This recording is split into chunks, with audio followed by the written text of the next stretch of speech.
CVT അല്ലെങ്കിൽ AT gear box വാഹനങ്ങളുടെ ഒരു പ്രത്യേകതയാണ്. വാഹനത്തെ ഗിയർ ഡ്രൈവിലോ അല്ലെങ്കിൽ ന്യൂട്രലോ അല്ലെങ്കിൽ റിവേഴ്സിലൊക്കെ ആണെങ്കിൽ ഒരിക്കലും നിങ്ങൾക്ക് ഈ ചാവി റിലീസ് ചെയ്ത് കിട്ടില്ല. അപ്പോൾ നിങ്ങൾ ചാവി റിലീസ് ചെയ്ത് കിട്ടണമെന്നുണ്ടെങ്കിൽ വാഹനത്തെ ഗിയർ പാർക്കിംഗ് ഗിയറിലേക്ക് ഇടണം. പാർക്കിംഗ് ഗിയറിൽ ഇട്ടതിന് ശേഷം മാത്രം നിങ്ങൾക്ക് കീ ഇത്തരത്തിൽ റിലീസ് ചെയ്തെടുക്കാൻ സാധിക്കുള്ളൂ. മാത്രമല്ല വാഹനം പാർക്കിംഗ് ചെയ്യുന്ന സമയത്ത് പാർക്കിംഗ് ഗിയറിലേക്ക് ഇടുന്നതിന് മുമ്പ് നിങ്ങൾ ഒരു മുൻകരുതൽ എടുക്കാണ്ട് നിങ്ങൾ ഗിയർ ബോക്സിനെ പ്രൊട്ടക്ട് ചെയ്യാൻ വേണ്ടിയിട്ട് ഒരു ചെറിയൊരു സേഫ്റ്റി പ്രിക്വയർമെന്റ് നിങ്ങൾ ചെയ്യാനുണ്ട്. നിങ്ങൾ മേ ബി ഡ്രൈവ് ചെയ്തുകൊണ്ടിരിക്കുന്ന വാഹനം ചിലപ്പോൾ ഒരു സ്ഥലത്തേക്ക് ഒതുക്കി നിർത്തി കഴിഞ്ഞാൽ നിങ്ങൾ ആദ്യം ചെയ്യേണ്ട വാഹനത്തിൻ്റെ ഗിയർ പാർക്കിംഗ് ന്യൂട്രലിലേക്ക് ഇടണം. ബ്രേക്ക് പ്രസ് ചെയ്തതിനു ശേഷം ന്യൂട്രലിലേക്ക് ഇടുക. അതിനുശേഷം നിങ്ങളുടെ ഹാൻഡ് ബ്രേക്ക് സാധാരണ നോർമലായിരിക്കും, അത് പൊക്കി വെക്കുക.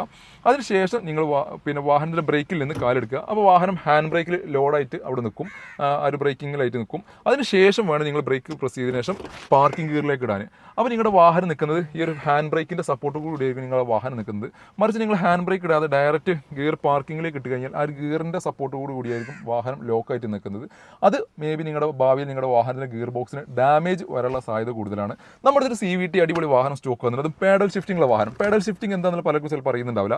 ഈ CVT ഗിയർ ബോക്സ് വാഹനങ്ങളൊക്കെ നമുക്ക് ഗിയർ പെട്ടെന്ന് മാറ്റണമെന്നുണ്ടെങ്കിൽ നമുക്ക് പ്ലസ് മൈനസ് എന്നുള്ള ഒരു ഓപ്ഷൻ ഈ സ്റ്റെയറിംഗിൻ്റെ താഴെ ഭാഗത്ത് കൊടുത്തിട്ടുണ്ട്. പ്ലസ് ചെയ്ത് കഴിഞ്ഞാൽ ഗിയർ അപ്പ് ചെയ്യാനും മൈനസ് ചെയ്ത് കഴിഞ്ഞാൽ ഗിയർ ഡൗൺ ചെയ്യാനുള്ള ഒരു ഓപ്ഷനാണ് കമ്പനി ഒരു വാഹനത്തിനകത്ത് കൊടുത്തത്. ഇതാണ് പാഡൽ ഷിഫ്റ്റിംഗ് എന്ന് പറയുന്നത്. അപ്പോൾ അത്തരത്തിൽ പാഡൽ ഷിഫ്റ്റിംഗ് ഒരു വാഹനമാണ് ഇന്ന് നമ്മുടെ അടുത്ത് സ്റ്റോക്ക് വന്നത്. 2016 മോഡൽ ഹോണ്ട ജാസ് V എന്നുള്ള വേണ്ടിയിരുന്ന CVT ഗിയർ ബോക്സിൽ നിന്നൊരു അടിപൊളി വാഹനത്തിന്റെ വിശേഷങ്ങൾ ഞാൻ പരിചയപ്പെടുത്തി തരാം. 2016 മോഡൽ സിംഗിൾ ഓണർഷിപ്പിൽ ജാസ് V എന്നുള്ള വേണ്ടിയിരുന്ന CVT ഗിയർ ബോക്സിൽ വരുന്ന വാഹനം. 53 മലപ്പുറം പെരിന്തൽമണ്ണ രജിസ്ട്രേഷനിൽ നിന്ന് പ്രോപ്പർ കമ്പനി സർവീസ് കാര്യങ്ങളെല്ലാം പോയിട്ടുള്ള നല്ല അടിപൊളി കണ്ടീഷനിൽ നിൽക്കുന്ന ഒരു വാഹനം. CVT ഗിയർ ബോക്സ് ആയതുകൊണ്ട് നിങ്ങൾക്ക് ലാഗിങ്ങോ കാര്യങ്ങളോ ഒന്നും ഉണ്ടാവില്ല. നല്ല പെർഫോമൻസ് ആയിരിക്കും, നല്ല യാത്രാ കംഫർട്ട് കിട്ടുന്ന ഒരു വാഹനം കൂടിയാണ്. പെട്രോൾ എഞ്ചിൻ നിൽക്കുന്ന IVTEC എഞ്ചിനിൽ വരുന്ന വാഹനം കൂടിയാണിത്. ഏകദേശം പെട്രോൾ ഒരു 13-15 റേഞ്ചിൽ നമുക്ക് മൈലേജും പ്രതീക്ഷിക്കാവുന്ന, താരതമ്യേന മെയിൻ്റനൻസ് കാര്യങ്ങളെല്ലാം കുറഞ്ഞിട്ടുള്ള ഒരു വാഹനമാണ് ഹോണ്ട ജാസ് എന്നുള്ള വാഹനം.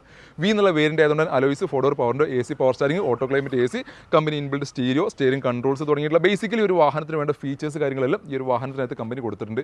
ഈ ഒരു വാഹനം നിങ്ങൾക്ക് 0 ഡൗൺ പേയ്മെൻറ്റിൽ സ്വന്തമാക്കാം. 1 lakh above കിലോമീറ്റർ ഈ ഒരു വാഹനം റൺ ചെയ്തിട്ടുണ്ട്. വാഹനത്തിൻ്റെ പ്രൈസിംഗ് വരുന്നത് 5 ലക്ഷം രൂപയാണ്. 5 ലക്ഷം നിങ്ങൾക്ക് ലോൺ സൗകര്യം അവൈലബിൾ ആണ്. അതും 5 വർഷത്തെ മാസക്കാലയോടുകൂടി. ഏകദേശം ഒരു 11-12 രൂപ റേഞ്ചിൽ നിങ്ങൾക്ക് EMI എടുക്കാൻ കഴിയുന്ന ഒരാളാണെങ്കിൽ നിങ്ങൾക്ക് തീർച്ചയായിട്ടും ഈ ഒരു വാഹനം, ഈ ഒരു ഓട്ടോമാറ്റിക് വാഹനം സെലക്ട് ചെയ്യാവുന്നതാണ്.